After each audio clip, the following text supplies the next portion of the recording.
kú dédé ìwòyí o èmi ọmọ yìí náà tún ni Oyèlákin Olúwapamílẹ́rìn Ayọ̀ àkọlé ìwé mi tòní ni Gbéjẹ́. Ire náà ní orí mi àfiré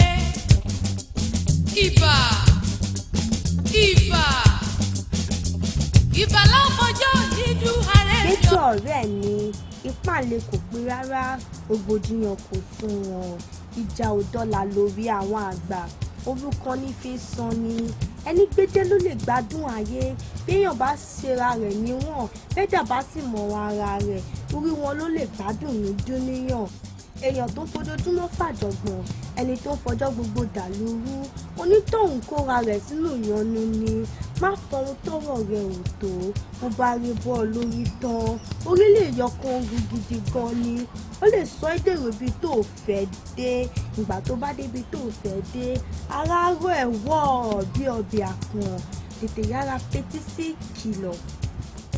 Tọ́ba níta ló sọ ìwì yìí ẹ sọ fún wọn wípé mi ni Oyèlákin Àmọ̀kẹ́ ọmọ wọn láti ìlú Mọdákẹ́kẹ́ ṣebí mi lọmọ Mọdákẹ́kẹ́ àkọ̀ráyè ọmọ ogun tẹ̀lúdó ọmọ akin lójú ogun ọmọ ogun tó wá pọ̀ ní Mọdákẹ́kẹ́ ilé ọmọ atófìjàgbòde bíjà kò bá sí mọ́ a ó lọ tẹ̀lú òdì kejì tó máa wo bàbá ẹni tó máa tọ́ mi ẹni mi kò pété ara rẹ̀ ló ń mì.